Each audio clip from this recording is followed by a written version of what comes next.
Rádio Brasil de Fato. 3, 2, 1. Não era uma análise, era um desabafo. Tá jogando o joguinho da cobra, né? Tartaruga tetraplégica confusa. Professor, a angústia é a paciência histórica. Sucesso.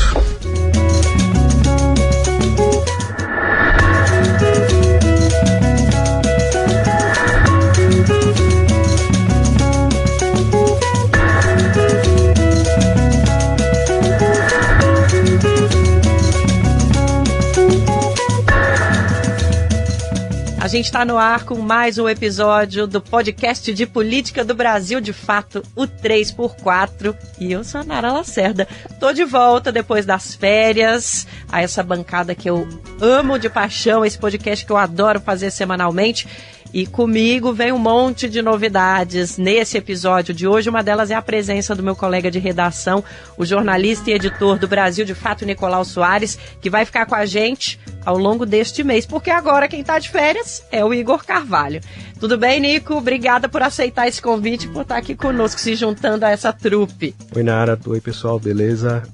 Muito honrado de estar aqui com vocês e vamos que vamos. Vamos nessa. Hoje com a gente está também o nosso comentarista convidado. Uma outra diferença, uma outra novidade no nosso podcast de hoje é que a gente está com o professor historiador Valério Arcari. Gentilmente nos atendeu, porque hoje o João Pedro Stede ele não vai poder estar conosco. Então, hoje a gente tem um comentarista igualmente de peso, diga-se de passagem. Te agradeço muito por ter aceitado estar aqui conosco hoje também, professor. Obrigada pela presença. Tranquilo, é uma satisfação. 3x4, ainda por cima substituindo o João Pedro Stede. O peso não é mais o mesmo que foi há um tempo atrás, porque a dieta é rigorosa. Tá certo. Eu não vou dar spoiler do nosso convidado, não vou deixar o Nicolau fazer a introdução do nosso tema, e já já a gente fala quem está aqui conosco. No 3x4 dessa semana, a gente vai fazer um raio-x das greves que estão acontecendo no Brasil em 2024. Também vamos discutir o papel histórico das mobilizações na consolidação dos direitos trabalhistas no país. Pois é, desde o começo do ano, o governo Lula tem se deparado com greves de trabalhadores e trabalhadoras de diferentes setores. Servidores e servidoras federais da educação estão paralisados e paralisadas há mais de um mês. O movimento está afetando 30 instituições, pelo menos no país todo, deve tomar uma proporção maior com a adesão de professores, professoras e técnicos e técnicas dos institutos e universidades. Em paralelo a esse cenário, cerca de 90% dos funcionários e funcionárias de campo do IBAMA e do ICMBio estão em greve desde janeiro. As categorias cobram melhorias nas condições de trabalho, entre outras pautas, e na esteira desse quadro, o governo está tentando emplacar no Congresso um projeto de lei que visa regulamentar o trabalho dos motoristas via aplicativo. Então a gente tem um movimento de trabalhadores e trabalhadoras buscando direitos hoje no Brasil, que é muito importante. É sobre esse movimento que a gente vai falar hoje, né? O que esses movimentos de luta por melhores condições de trabalho têm em comum? Como é que eles dialogam quando a gente fala de precarização das condições de trabalho? Enfim, com a nossa realidade atual. Para entender tudo isso, analisar as perspectivas das greves no Brasil, a gente convidou o Marcos Verlani, analista político do Departamento Intersindical de AP. Marcos, é um prazer ter você aqui com a gente agradece muito você ter aceitado o convite e estar aqui conosco para esse debate importantíssimo. Obrigado, Nara. Espero contribuir com esse debate. Obrigado pelo convite. Estamos juntíssimo. Valeu demais a presença de todo mundo. Vamos começar então, né, seu Nicolau? Vamos nessa? Vamos que vamos. Bom, começando com o Marcos, parte dos trabalhadores do sistema de ensino federal estão parados desde 11 de março e professores e técnicos estão programados para aderir a essa greve nos próximos dias, o que pode chegar a envolver cerca de 1/3 dos servidores federais. Como é que você vê esses movimentos simultâneos de diferentes grupos de servidores da educação federal? Você acha que a gente pode ter uma onda de greves do serviço público? Eu acho que era natural que isso acontecesse nesse segundo ano do terceiro mandato do presidente Lula. Há muita dificuldade, né? O ano passado ocorreu um fenômeno que foi o fato de o presidente começar a governar antes de assumir, antes de tomar posse efetivamente com a PEC lá a PEC da transição. Em função da eleição, o Bolsonaro jogou muito dinheiro na sociedade, muito dinheiro. E isso foi interessante porque ajudou a dar uma desanuviada na crise econômica brasileira. E o Lula pegou um pouco disso, além do total desgoverno da gestão anterior, mas também pegou recursos e tal. Isso deu uma aliviada na sociedade brasileira, isso foi extremamente positivo. Mas já era esperado para esse ano, com um governo mais organizado, com um orçamento mais bem estruturado, de haver um certo arroxo. O ano passado, os servidores federais tiveram um aumento de 9%, linear, né, quer dizer, para todo mundo de 9%, isso deu uma aliviadinha, e isso naturalmente aumentou, as pressões aumentaram agora nesse segundo ano do terceiro mandato. Eu acho que é positivo isso, porque de fato há um grande arroxo, 6 anos de muito arroxo, os 2 anos do mandato tampão do Temer e os 4 anos trágicos do mandato do Bolsonaro, então era absolutamente natural que nesse segundo ano essas coisas de greve, de movimento grevista, de forçar o governo a melhorar as condições dos servidores federais, no caso. Então eu vejo isso de maneira muito tranquila e positiva. Eu acho, inclusive, que o governo tem mais disposição de negociação, não tem recursos para atender todas as demandas, porque nós estamos falando de uma coxa de pobre, né? Se você cobre a cabeça, descobre os pés, se você descobre os pés, descobre a cabeça. Então, é essa dificuldade, mas o movimento sindical está acostumado com isso, com essa luta, com essa dificuldade. Claro que essa batalha ela tem alguns componentes de dificuldade em função da falta de recursos do movimento sindical. O movimento sindical foi desmantelado nos últimos 6 anos, então também um momento de resgate da luta sindical brasileira. Isso é importante. Eu acho que além do processo grevista por melhorias, precisa resgatar a capacidade de mobilização da esquerda, do movimento progressista, do movimento sindical, porque nós estamos meio que paralisados, né? Essa movimentação que teve agora no final de março deu bem o tom da nossa situação, né? Além de fazer esse debate, nós vamos ter que fazer disputa política na sociedade, não só nas redes sociais. Nas redes sociais nós estamos perdendo o bolsonarismo e também estamos perdendo nas ruas, porque vocês viram aquela manifestação, tudo bem, teve muito dinheiro ali, teve um esquema gigantesco com as igrejas, chamadas igrejas evangélicas, muitas caravanas de fora, mas nós não podemos negar que o Bolsonaro tem uma grande capacidade de mobilização política, isso é importante. Então nós temos que enxergar isso, não subestimar esse adversário perigosíssimo que é o bolsonarismo e retomar a capacidade de luta e de mobilização popular e das categorias, dos servidores, dos trabalhadores de um modo geral, com esse processo de reoxigenação da democracia brasileira. Abriu uma porta aqui para a gente quando o senhor fala de resgate da mobilização, para a gente conversar um pouquinho também com o professor Valério Arcari sobre como essas greves se colocam dentro do nosso contexto, né? O Marcos trouxe, professor, uma necessidade de trazer a população de volta para a luta social, e isso está claro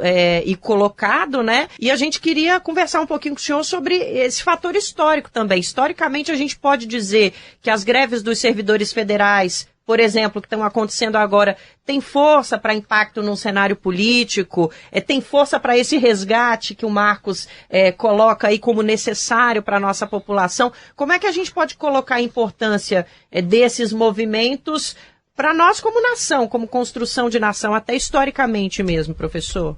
Bom, 4 notas breves. A primeira, nós todos sabemos que ao longo dos últimos 7 anos, depois do golpe institucional que interrompeu o mandato de Dilma Rousseff, nós vimos todos os indicadores econômicos e sociais que remetem às condições de vida da grande maioria do povo brasileiro se deterioraram. E isso atingiu também o funcionalismo federal. Nós temos entre 13 a 14 milhões de funcionários públicos, 39 milhões de carteiras assinadas, mas nós temos algo em torno de 40 milhões de brasileiros que estão na informalidade. 10 milhões entre eles têm patrão, mas não têm carteira assinada. Então o Brasil é socialmente muito desigual em muitos terrenos.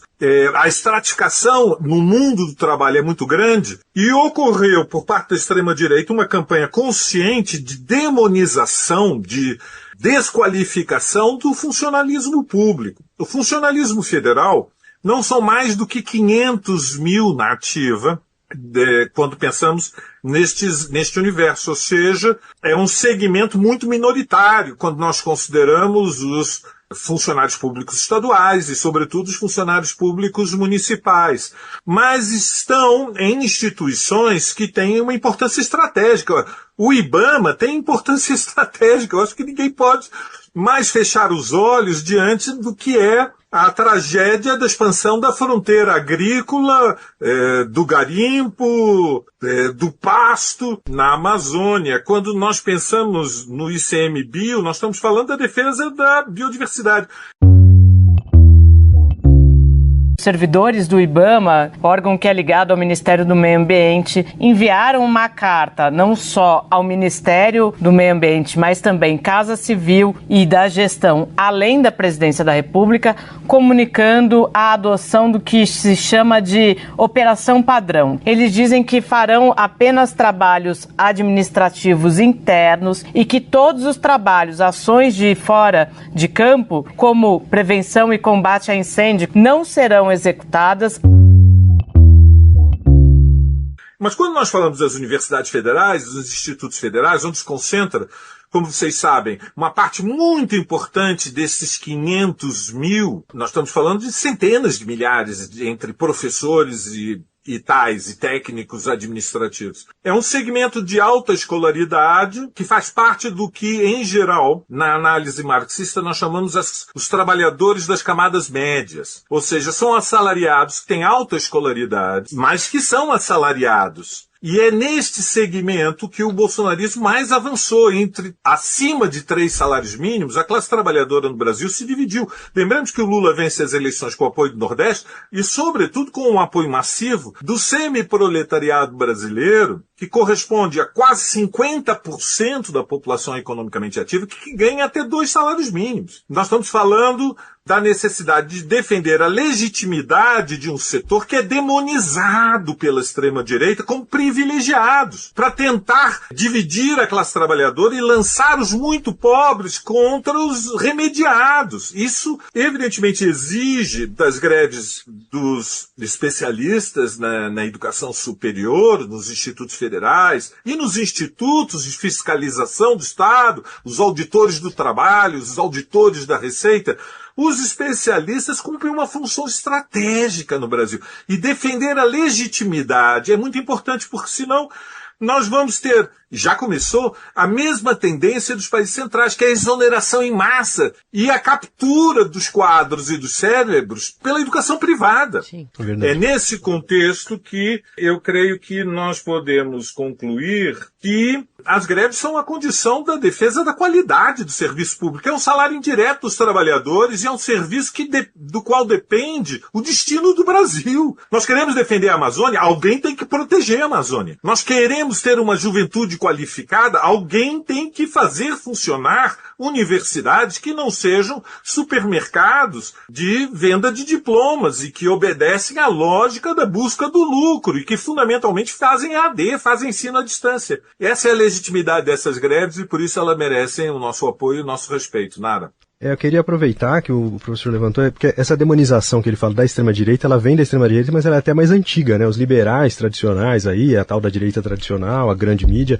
já fazem esse debate contra o serviço público há muitos anos, décadas até, né? Puxando aí pelo IBAMA, é uma coisa que socialmente é importante e que está muito forte no discurso do governo, né? O Lula tem falado muito da questão ambiental.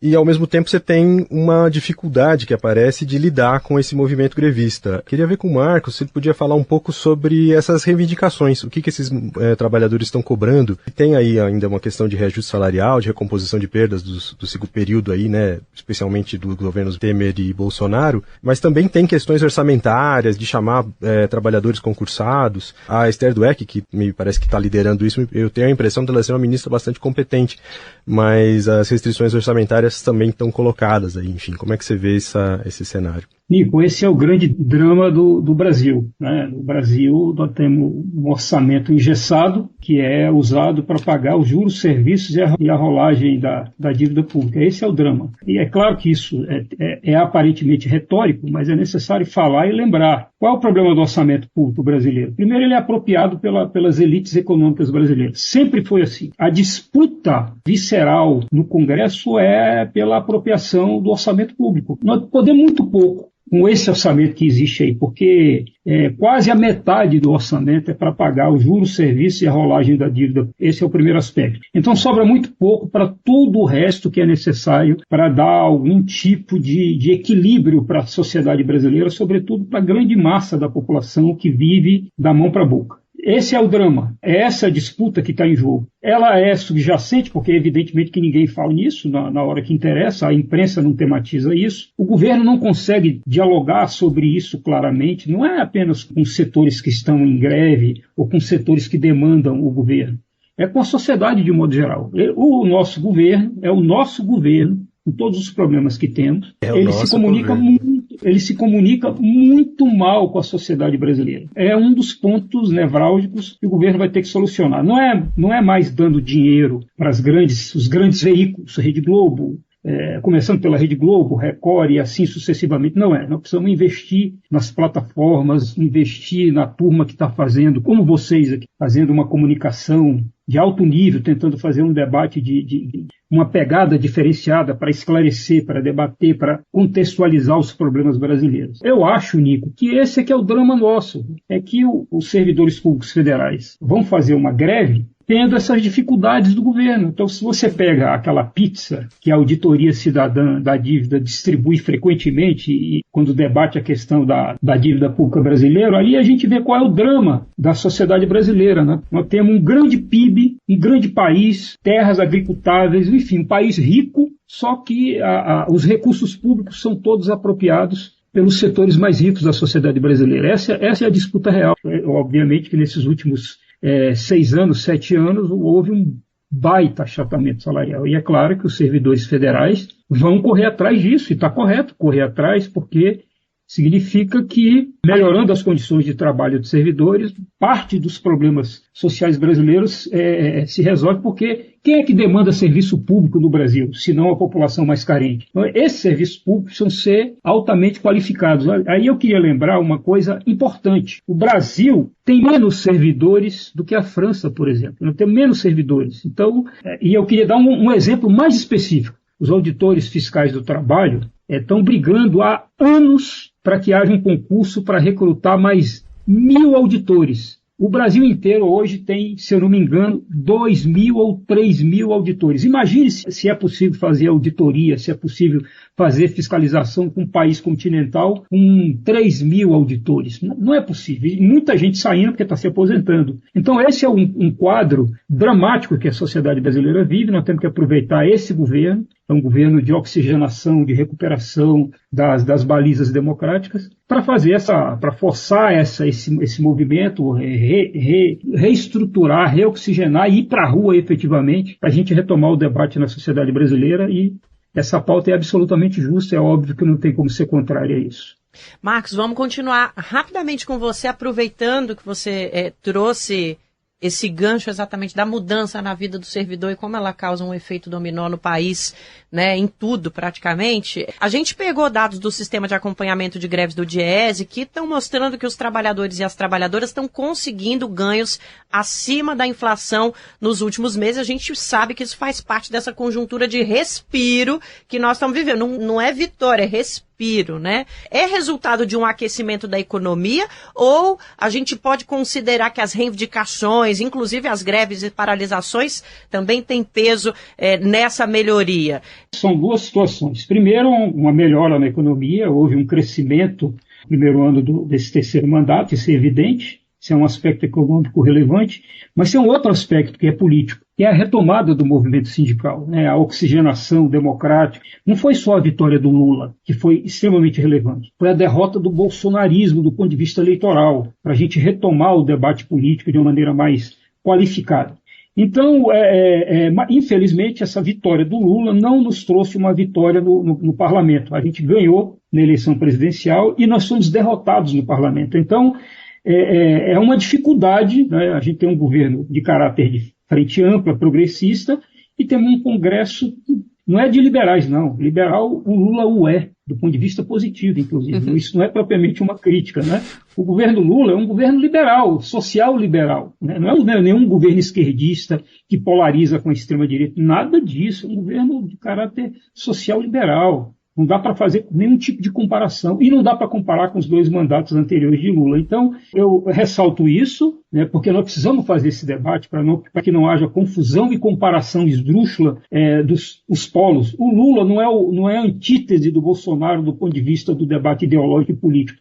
O governo Lula é um governo social liberal de frente ampla, com todas as limitações que essa frente ampla impõe no debate político e nas soluções concretas dos problemas estruturais brasileiros. Esse é um aspecto. Segundo é que com a vitória de Lula, a gente retoma, por exemplo, a luta sindical, que foi massacrada, os sindicatos foram massacrados, alguns sindicatos fecharam, sindicatos importantes perderam muito recurso. Não dá para fazer luta social, luta política, mobilização, debate, sem recursos. Por isso que a extrema-direita radicalizou do ponto de vista da reforma trabalhista, com a carteira verde e amarela, com o pagamento da mensalidade sindical por meio de boleto autorizado pelo trabalhador. Quer dizer, então houve a perspectiva de desmonte, de desmantelamento das organizações sindicais. Então nós estamos retomando isso.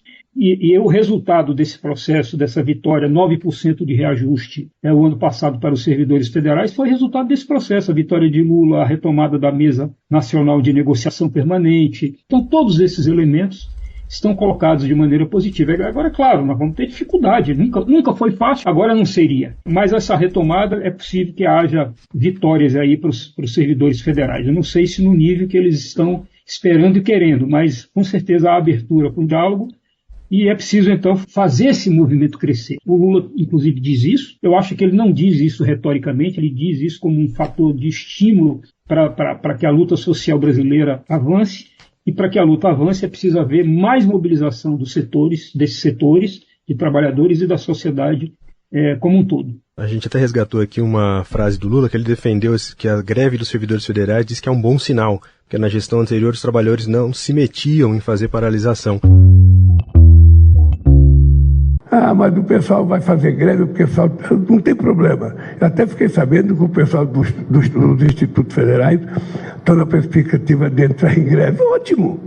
Só o fato dos caras quererem fazer greve já é bom, porque no governo passado ninguém se metia a fazer greve.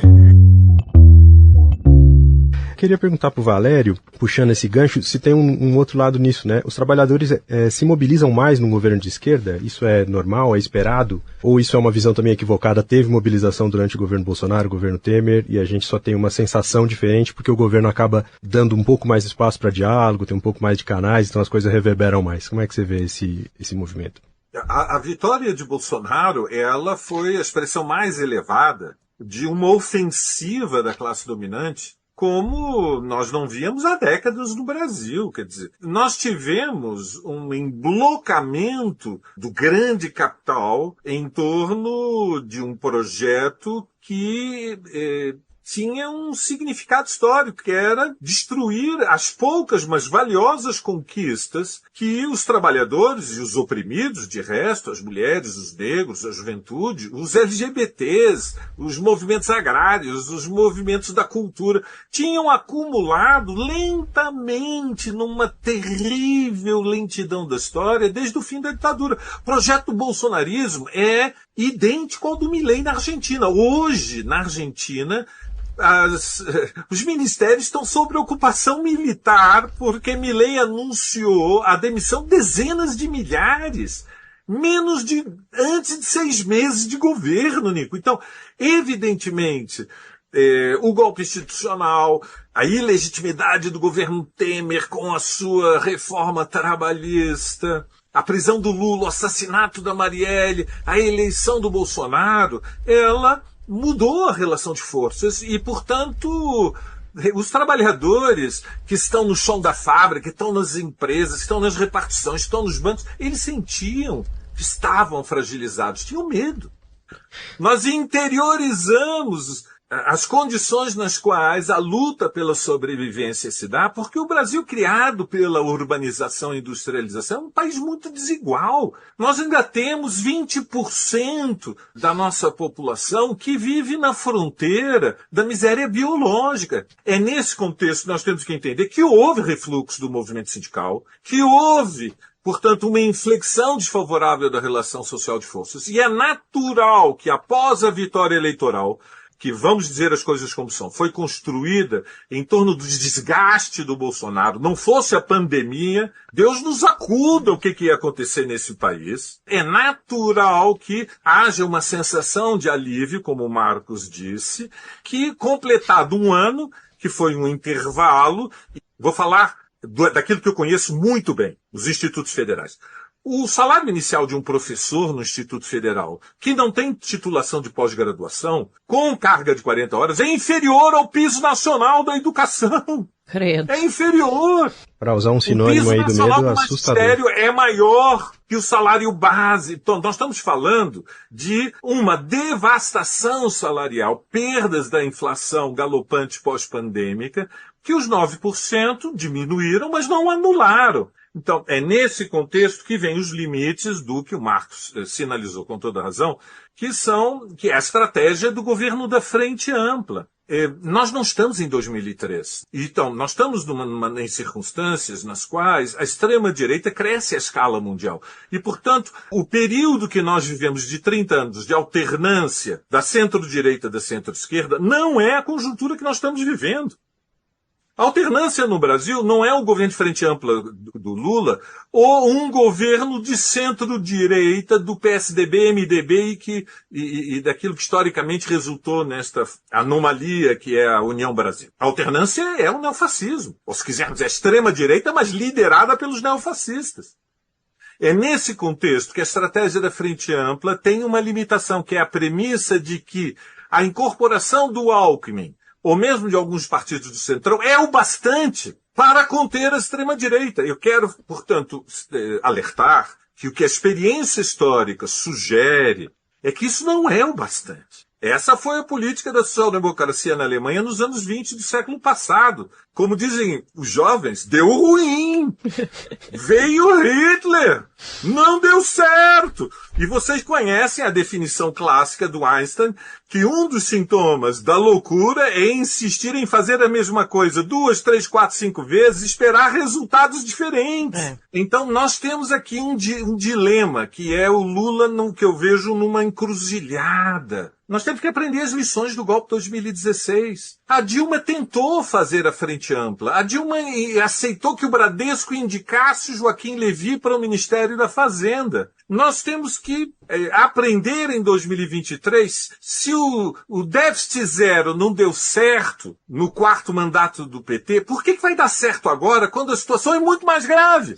Porque quando nós dizemos que o Estado não pode gastar mais do que arrecada, mas o governo aceita a política de juros do Banco Central, que objetivamente é o freio de mão puxado e limita não só o crescimento econômico, como absorve, devora os recursos públicos, nós estamos basicamente com aquela, vou usar uma metáfora, com aquela estratégia de transformar lobos em vegetarianos. Lobos nunca vão ser vegetarianos. É uma ilusão. E depois você chama os lobos para, junto com você, proteger o galinheiro. Lobos não protegem galinheiros. Lobos querem devorar galinhas. É da sua natureza. Nós temos que aprender algo com o golpe institucional. Não foi o Temer do MDB que liderou a articulação da Ponte para o Futuro e construiu a frente, que deu a legitimidade para o Eduardo Cunha levar adiante a derrubada sem ter que botar tanques na rua, ou seja, institucionalmente dissimulada. É nesse contexto que o governo Lula está diante de desafios. Negocia já com o funcionalismo federal. Claro, a burguesia não vai gostar. Vocês acham que a Faria Lima vai ficar contente? Exerce uma pressão sobre o serviço do setor privado quando sobe o salário mínimo, quando sobe o salário dos professores, dos técnicos administrativos. Então nós temos aqui uma tensão social que é um dilema, escolhas. Para agradar ao galinheiro não pode agradar aos lobos, tem que escolher. E isso envolve riscos. Como dizia a multa, as músicas do Clube da Esquina, há perigo na esquina, não é simples. E a gente acabou de perceber que é real o perigo, né, professor? É muito real, é muito factível, né? Não tem como fugir disso. Ô, professor, vou passar rapidamente aqui para o Marcos, que daqui a pouquinho a gente encerra esse nosso primeiro bloco, e aproveitando muito que o professor trouxe a lembrança do nosso conhecidíssimo, né, não tem como falar, querido, ex-vice-presidente que deu o golpe na presidenta Dilma Rousseff, para falar de reforma trabalhista e para dar um gostinho dos debates que vem aí no nosso próximo bloco, porque o Brasil mudou muito nesses últimos 6 anos. E, Marcos, essa reforma trabalhista do Michel Temer, que foi sancionada em 2017, enfraqueceu demais o sindicalismo, os sindicatos no Brasil. Esse enfraquecimento, ele está sendo revertido, de certa forma, recentemente, né? Está se recuperando uma possibilidade de se financiar por meio da contribuição negocial, aprovada em Assembleia, que foi considerada constitucional pelo Supremo. Bom, qual que é a importância desse fato para a reorganização do movimento sindical? E já é possível ver os impactos dessa mudança e a sinalização da continuidade desse fortalecimento? Com certeza. Acho que você pode pegar como um fator concreto dessa mudança a decisão do Supremo em constitucionalizar a contribuição da taxa assistencial, que logo, imediatamente, o Congresso se mobilizou para reverter isso, porque a lógica da reforma trabalhista está em curso.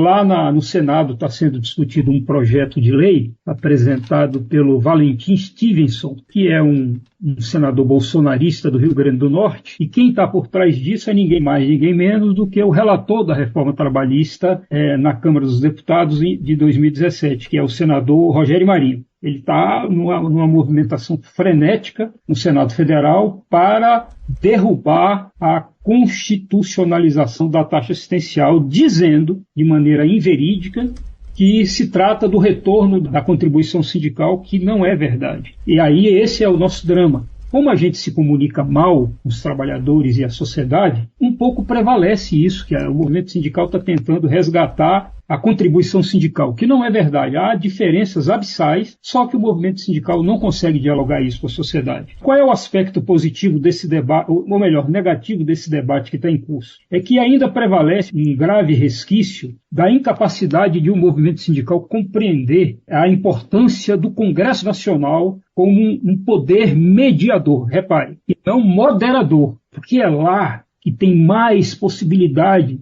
de um movimento sindical acessar, negociar, dialogar. Eu vou dar um exemplo do concreto e recente do que eu estou querendo expressar.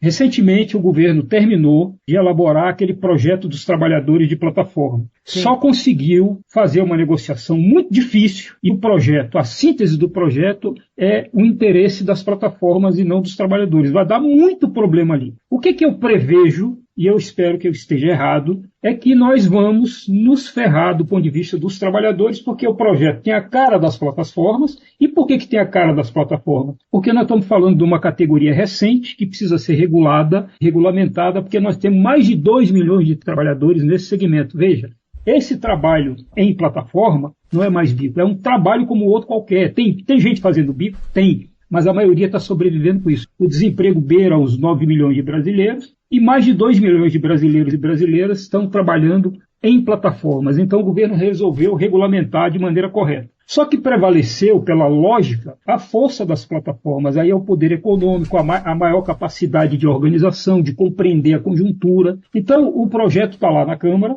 e vai ter audiência pública para discuti-lo. Se esse segmento não estiver organizado, bem assessorado, pode ter certeza que a lei será a lei que vai atingir apenas ou majoritariamente os interesses das plataformas. Então, esse é o aspecto. Nós temos dificuldade, o movimento sindical agora já tinha antes, e agora tem muito mais dificuldade de atuar em nível do Congresso para defender lá os seus interesses. Esse é um drama que nós vamos ter que superar agora, nesses 4 anos de Lula. Se não superar, pelo menos diminuir de tal maneira que a gente consiga ter menos prejuízo nesse processo, nessa mexida de Congresso Nacional, como diz o povão aí. Tem muito ar para pegar nesse respiro de 4 anos, que a gente espera que seja um respiro de mais anos ainda nas próximas eleições. E a gente vai falar mais de trabalhadores por APP no próximo bloco. Agora, rapidinho, um intervalo aqui no 3x4. Você gosta do que você está ouvindo aqui no 3x4 todas as semanas, os debates que a gente traz para você? Então, apoie a comunicação popular, apoie o trabalho que a gente faz aqui no brasildefato.com.br. O endereço é apoia.se/Brasil de Fato. E quem apoia, leva lembrancinhas especiais aqui do BDF.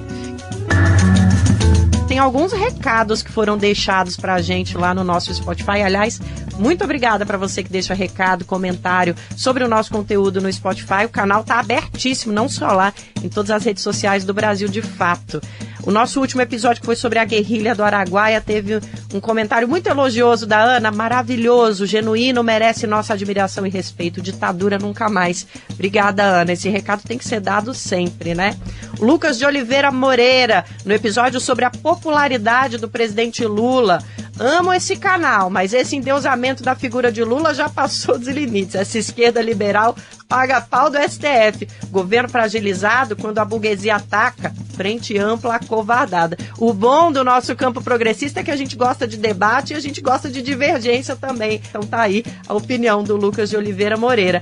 E no episódio sobre a fé e o fuzil, Dirley Fortes mandou pra gente um elogio. Obrigada, Dirley. Excelente conteúdo. Aprendo e reflito muito com os episódios do podcast 3x4 do Brasil. De fato, parabéns. Obrigada, Dirley. Obrigada mesmo. Obrigada por estar com a gente, viu? Espero que você esteja ouvindo agora. Vamos retomar e vamos voltar a falar de greve. A gente estava conversando, né, Nico, no último bloco, sobre que o Brasil virou depois dessa reforma trabalhista do Michel Temer. E eu volto a falar, então, com o professor Valério aqui. Depois dessa reforma trabalhista, você acha que a greve se torna um elemento ainda mais fundamental para a gente manter as condições de trabalho? Olha, a greve é um instrumento de luta mais poderoso dos trabalhadores. Veja, imaginemos um país no qual nós conseguíssemos fazer uma greve geral como aquelas que historicamente ocorreram na Argentina. Aqueles que nos acompanham provavelmente não sabem, mas a Argentina, ela foi durante décadas um laboratório da luta sindical à escala mundial. A Argentina conheceu, desde o fim da ditadura, mais de 30 greves gerais. A Argentina tem ainda hoje a taxa de sindicalização mais elevada do mundo. À exceção do funcionalismo público, em que a taxa de sindicalização gira em torno, um pouquinho abaixo de 20%, na Argentina, a sindicalização média nunca foi menor do que 35%. A Argentina tem o maior movimento de trabalhadores desempregados do mundo, uma força social de choque incrível. São dezenas de organizações que fizeram uma luta de resistência poderosíssima, que inclusive derrubou, pela ação de massas, o governo de la Rúa, que tinha convocado o ministro da Fazenda do governo Menem, que aplicou a primeira onda de choque neoliberal nos anos 90. E veja, uma greve geral é quando para tudo. Se os trabalhadores param, nada funciona. Muitas vezes nós nos perguntamos, mas como é que é possível uma categoria como os petroleiros ter tanta importância? Se pararem os petroleiros, em 10 dias o Brasil para. Não funciona. Ou seja, o Brasil caminha nos ombros da classe trabalhadora. É um país com 12 milhões de operários industriais, 38 milhões de carteiras no setor privado, 10 milhões que não têm contrato, repito, mas tem patrão. 25 milhões trabalham por conta própria. E, portanto, essas imensas massas não aparecem nas televisões, nos canais abertos. E esta estratificação social, essa desigualdade, ela é a razão fundamental pela qual é legítima a existência do movimento sindical. E é legítima que haja contribuição dos trabalhadores aos sindicatos. A forma do imposto sindical era obsoleta, mas os sindicatos devem existir pela consciência de classe. E a contribuição é a forma de apoiar o sindicato nas negociações coletivas. A greve, ela é uma prova de força. Senão, a economia funciona de acordo com os critérios dos anarcocapitalistas, que é cada um por si, todos contra todos. É o canibalismo social e, portanto, a apropriação da riqueza é feita desmesuradamente pelo lucro. Olha, termino com uma nota. Nico, eu não sei se você sabe, saiu o ranking dos bilionários do mundo. Nós estamos em 7º lugar, nós temos 62 bilionários no Brasil. Que tem, vitória, portanto, né? Bilionário é quem tem mais de $1 bilhão, não de reais. De dólares. Alô? O mundo não precisa de bilionários. Vamos falar as coisas como são. Sim. É uma extravagância, é uma anomalia a existência de bilionários. Por isso é que se impõe neste país uma reforma tributária sobre as grandes fortunas. Os ricos têm que pagar mais para que haja uma revolução educacional. Ou vai ter revolução educacional com professores ganhando 2 salários mínimos, 3 salários mínimos. Não vai ter nenhuma revolução educacional, porque ninguém vai querer ser professor. Quem é que estuda 24 anos para ganhar 3 salários mínimos? É um esforço enorme estudar. Exige disciplinas novas, novas habilidades. E, portanto, é diferente de comer tutu de feijão, tomar caipirinha e esperar o tempo passar com a flatulência intestinal. É diferente, é duro estudar, trabalhar. Então, não vai ser pago só com amor, como indicou aí acho que o nosso governador aqui de São Paulo, se bem me lembro. 40 mil professores vão ser formados. Então nós vamos ter pessoas designadas em cada diretoria de ensino para atuar na formação dos professores, que é o nosso maior bem. Aliás, os professores que dão duro danado, os professores que têm uma competência, um entusiasmo. A gente sabe que o melhor professor ainda não tem a melhor condição. A gente sabe que eles não têm a melhor infraestrutura. A gente sabe que eles não têm o melhor salário, mas eles têm muito amor.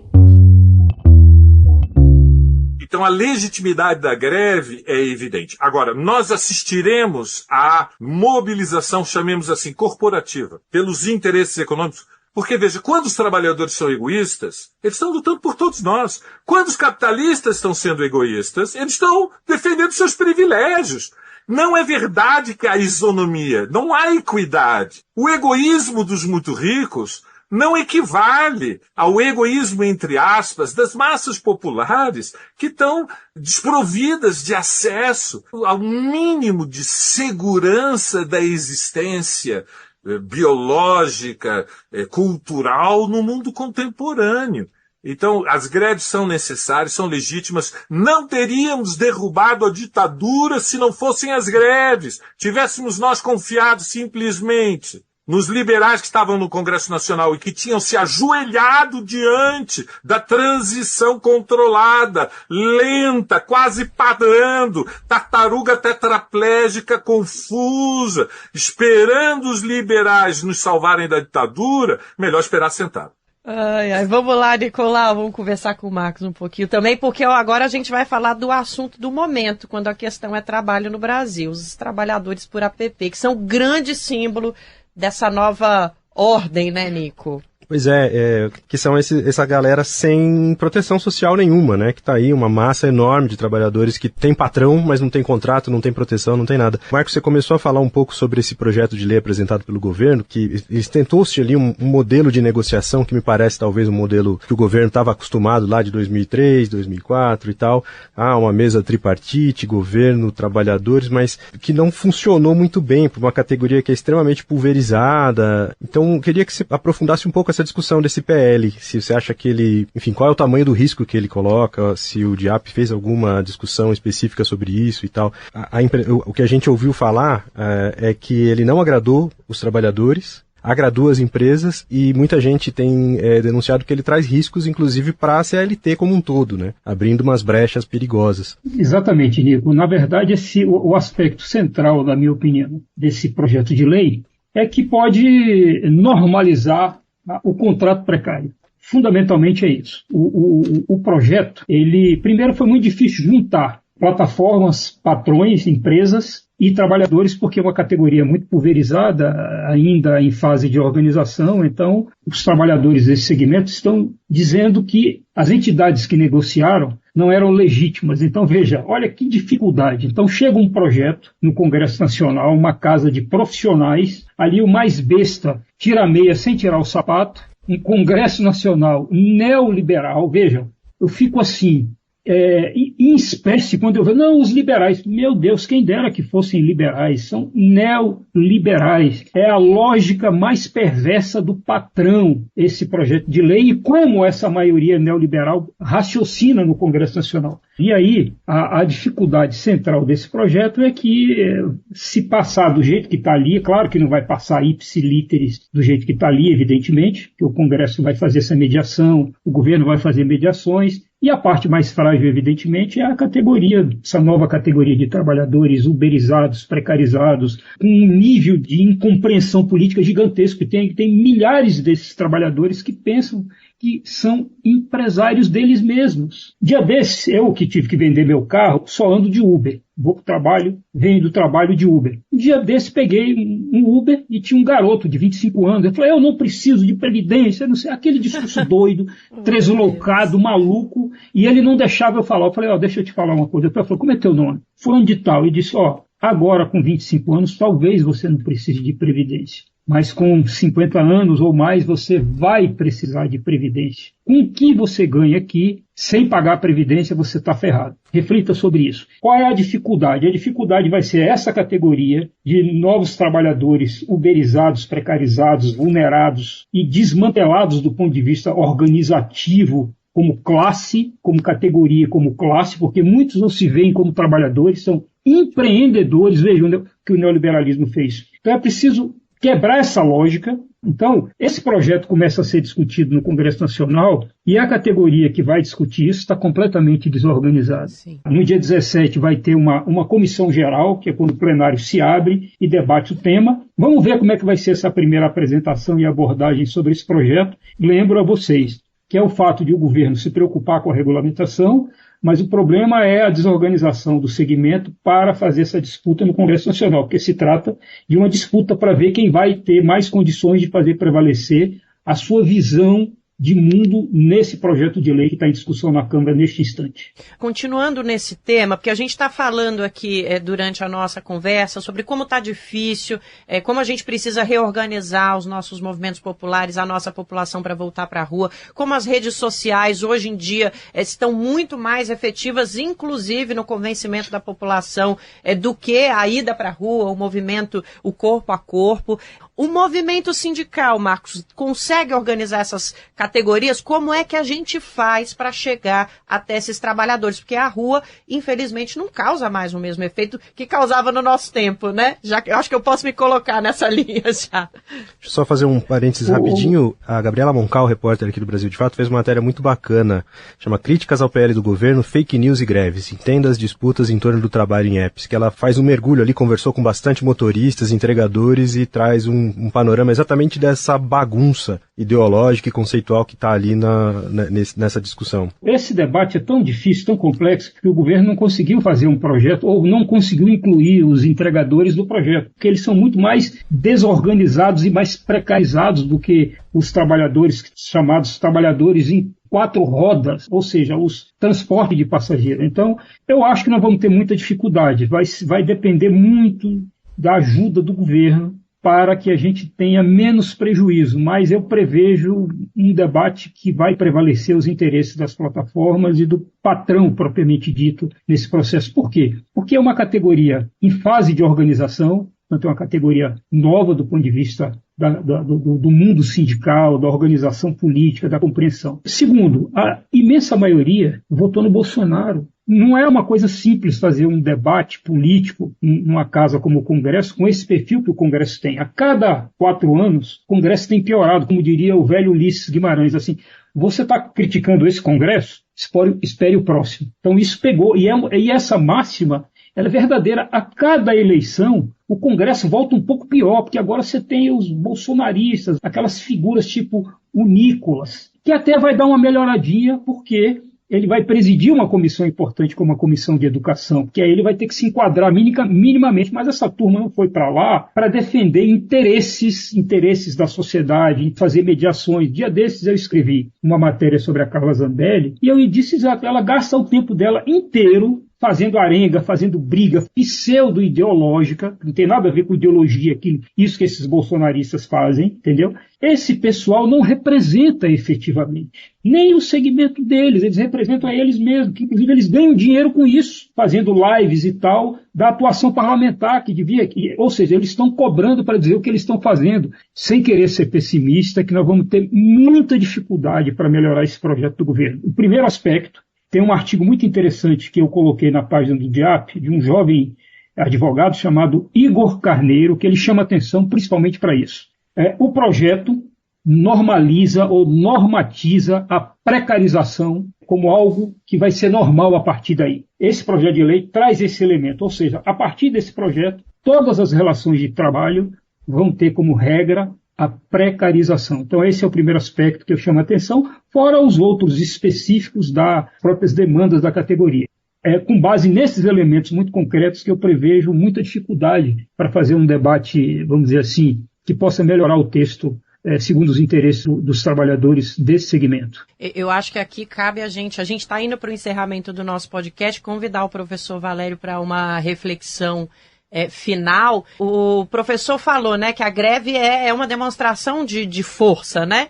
E a gente está nesse cenário descrito agora pelo Marcos, que é completamente novo, até para a gente que acompanha a sociedade brasileira com mais fervor, com mais afinco, inclusive o professor mais ainda, porque ensina sobre isso. Professor, o senhor acha que nesse contexto todo que o Marcos traz, por exemplo, da uberização, né, esse nome que a gente trouxe, da possibilidade do PL sair pior que a encomenda, com esse Congresso Nacional, a gente sabe que as greves no Brasil, elas são um componente histórico e impulsionador de avanços importantíssimo. Há mais de um século isso, a gente pode falar que a greve muda a história do Brasil.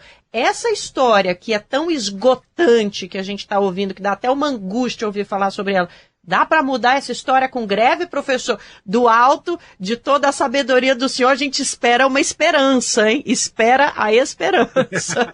Espera esperançar. O futuro é sempre uma disputa em aberto.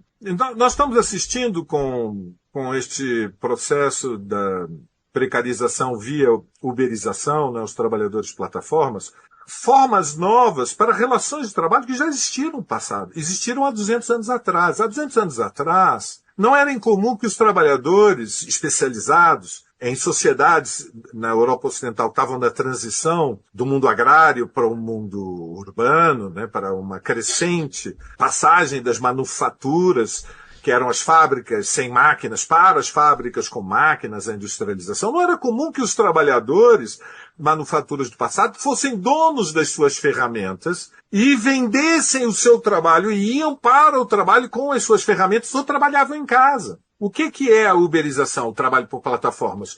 O meio de produção é o algoritmo, é a plataforma, é a acessibilidade ao mercado. Mas o trabalhador, como ele compra o carro, se endivida por 36, 48 meses, vai com o carro para as ruas para fazer entregas ou transportar passageiros, ele tem a ilusão que ele é empreendedor porque ele é dono do carro. O carro é a ferramenta, o meio de produção fundamental, o algoritmo, a plataforma, porque ela é que garante que o trabalhador vai vender a sua força de trabalho. Sem o algoritmo, não tem faturamento porque não tem acesso ao mercado, não tem clientes. Portanto, nós estamos diante de uma típica relação de trabalho pré-capitalista, mediada pela informatização e pela telemática e pelos computadores. Veja, o governo ele tentou, com a regulamentação, estabelecer regras mínimas, obrigando as plataformas a contribuir para o plano de previdência e obrigando as plataformas a negociações coletivas.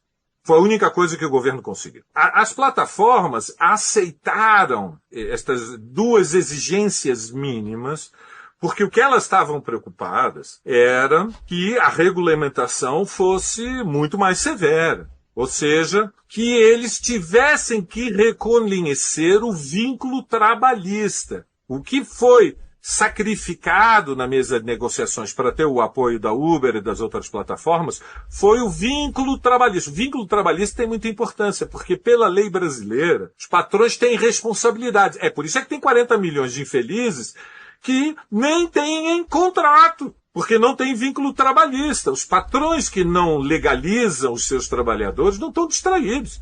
O que virá do Congresso Nacional? Algo pior Sim. do que é a fórmula atual do PL. Portanto, o desafio, evidentemente, é este segmento dos trabalhadores que veio para ficar, vamos dizer as coisas como são, a menos que a gente consiga uma revolução nos transportes públicos no Brasil, com gratuidade. Vamos ver São Paulo, porque nós temos o Guilherme aí na disputa, lutando contra o Nunes. E aí vem o tema da tarifa zero. E põe tarifa zero, muda tudo. Vocês viram o que aconteceu em São Caetano com a tarifa zero? Sim. São Caetano é um município dos arredores de São Paulo. Se introduziu a tarifa zero, cresceu em 3 meses 70% o uso do transporte coletivo. Evidentemente, quando você dá um salto na qualidade, quando você reduz a tarifa, aproxima ela do zero, aumenta a procura pelos transportes coletivos. Sem dúvida. Professor, a angústia é a paciência histórica, porque a gente quer ter, mas a gente quer muito viver num país melhor também. Né, Nico? Mas olha... A gente tem pressa, né? Essa é a nossa ansiedade. A gente está com muita pressa, a gente quer pressa. Ainda bem que a gente tem pressa.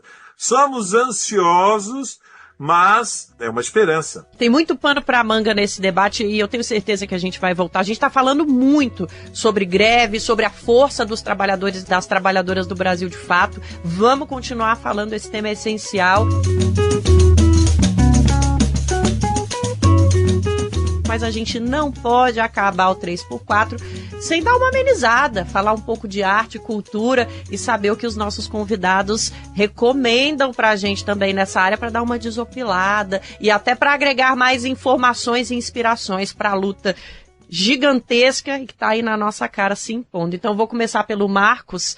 Marcos, você trouxe o que pra gente de dica cultural pra gente dividir com os ouvintes e as ouvintes aqui no 3x4?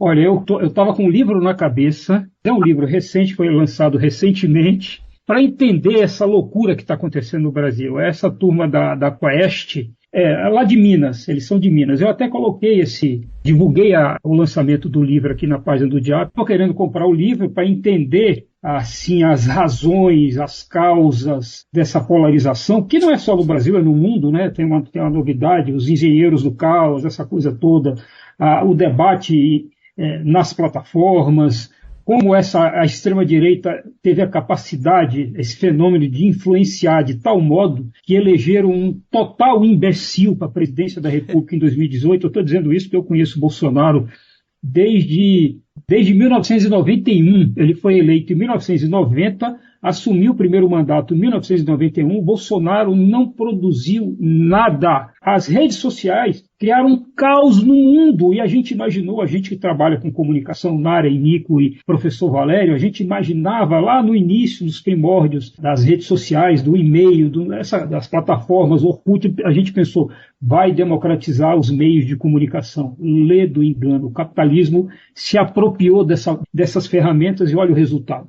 O livro é esse Biografia do Abismo, é isso? Exatamente. Sugiro esse livro, Biografia do Abismo, do Felipe Nunes e Thomas Traumann. Thomas Traumann, se eu não estiver enganado, assessorou a Dilma na parte de comunicação no primeiro mandato dela. Sim.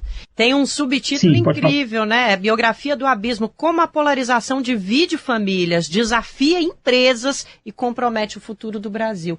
É uma reflexão que a gente precisa fazer mesmo. Obrigada, Marcos, pela recomendação. Vamos falar de cultura, professor Valério. O senhor trouxe o que pra gente hoje? Bom, nós estamos no mês dos 50 anos da Revolução Portuguesa, da Revolução dos Cravos, da derrubada da ditadura, do salazarismo. Eu quero recomendar, primeiro na música, este fim de semana em São Paulo, no Sesc Pinheiros, um jovem cantor português chamado Salvador Sobral vai fazer um show no sábado e domingo. Então, uma oportunidade para quem puder, para quem não puder, procurar no YouTube e conhecer Salvador Sobral. Meu bem, ouve as minhas preces, peço que regresses, que me voltes a querer. Eu sei que não se ama sozinho, talvez devagarinho possas voltar a aprender. Para ser justo, uma cantora da nova geração, ela está à frente de um grupo, que é um duo, que chama A Garota Não. E ela interpreta muitas canções dos músicos que fizeram a trilha sonora da Revolução Portuguesa, Sérgio Godinho, Zeca Afonso, José Mário Branco. Então recomendo para todos que acompanham o 3x4, repito, Salvador Sobral e A Garota Não. É imperdível. Legal. Queria indicar um livro. O livro se chama Encontrar Seu Lugar. O autor chama-se Boris Vargafti.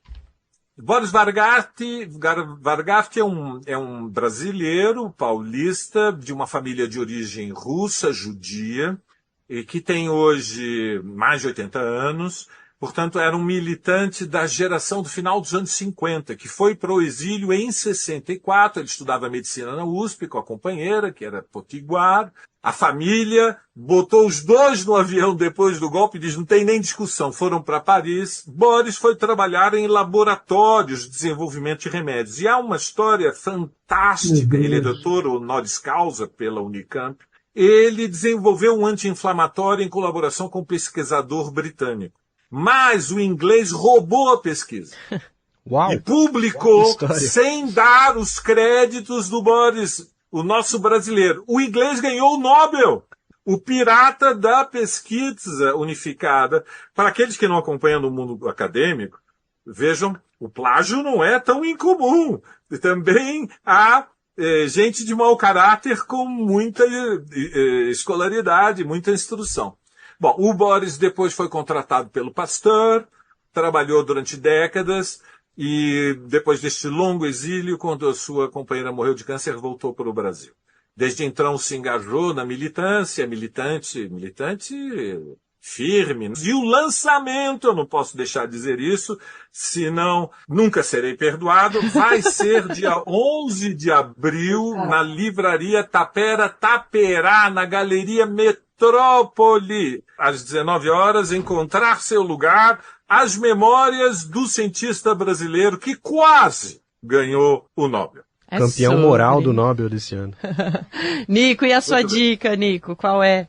Eu pensei um pouco nesse tema mesmo, que a gente estava tratando da questão sindical, da luta dos trabalhadores, e lembrei de um filme Pão e Rosas, é um filme de 2000, dirigido pelo britânico Ken Loach. Tem lá o Adrian Brody, pré-Oscar. É um filme bonitinho, simplesinho, assim, na verdade, não é um filme muito complexo. O Ken Loach faz umas coisas, ele é um diretor muito militante, muito engajado, de esquerda, e mostra uma trabalhadora mexicana que chega como imigrante legal nos Estados Unidos, começa a trabalhar numa empresa de limpeza onde eles não têm direito nenhum, e o Adrian Brody é um organizador sindical que vai lá ajudar, enfim, retrata esse processo da luta desses faxineiros aí, que é inspirado inclusive numa luta real dos anos 90, numa greve que rolou por lá, e é bem bacana o filme, bem legal. Legal. Bom, a minha dica inicial não tem nada a ver com o nosso tema de hoje, mas a minha recomendação é o livro Amêndoas, da escritora sul-coreana Won Pyong-son. Espero que a minha Sanzenin de coreano não esteja ouvindo se eu tiver errado a pronúncia, mas é um livro incrível, que fez muito sucesso, ganhou vários prêmios, inclusive prêmios de literatura para a juventude, que é tão difícil a gente ter obras consistentes para esse público. O livro conta a história, é uma ficção sobre um garoto que sofre de uma condição chamada alexitimia, que é uma condição em que a amígdala, aquele órgãozinho, não a da garganta, do cérebro, a amígdala, é bem pequenininha e as pessoas não sentem as coisas, então tem muito pouco sentimento. Além de ser uma obra que fala incrivelmente dessa passividade atual que a gente vem vivendo, né, e dessa sensação de que a gente não está reagindo, né, e de que está tudo acontecendo sem que a gente reaja, sem que a gente lute. É um livro que também surgiu num momento muito inspirado da autora, um momento de maternidade. Então ele também fala sobre amor de mãe que é universal. Eu recomendo muito, muito, muito. Amêndoas, da Won Pyong-son, leiam mulheres e leiam livros diversos do mundo todo. E minha outra recomendação tem um pouco a ver com o sindicalismo. Não vai ser tão fácil assim, mas procurem o senhor Mário Lacerda no YouTube. Meu pai, grande musicista, grande músico. Aliás, amigo do seu Marcos aí. Coincidências da vida, hein, Marcos? Mas recomendo imensamente a música do meu valoroso pai. Um grande artista e um grande sindicalista que formou muita gente e tá junto nessa luta coletiva aí. Muito orgulho. Pai, um beijo. É isso, com essa a gente vai encerrando, então, o nosso podcast de hoje. Eu queria muito, muito, muito agradecer a presença do Marcos. Valeu demais por essa aula e por dividir conosco essas reflexões do movimento sindicalista, do movimento sindical e da luta dos trabalhadores e das trabalhadoras no Brasil de hoje. Obrigada, Marcos. Nada, Nico, Nara e professor Valério, que eu sempre acompanho aqui os debates e tal. Foi muito interessante fazer parte dessa prosa hoje aqui. Fiquem à vontade para nos convidar lá no DIAP quando precisarem. Convidaremos. E professor Valério, demais a gente agradece por essa parceria que é eterna, é de sempre. Que bom que o senhor esteve com a gente mais uma vez aqui no podcast. Valeu também pela aula, viu? Muito obrigada. Beleza, aquele abraço. Valeu, Nico, obrigada demais. Vamos para as cabeças aí até o fim do mês, hein? A gente chega ao fim desse episódio do 3x4 do Brasil de Fato.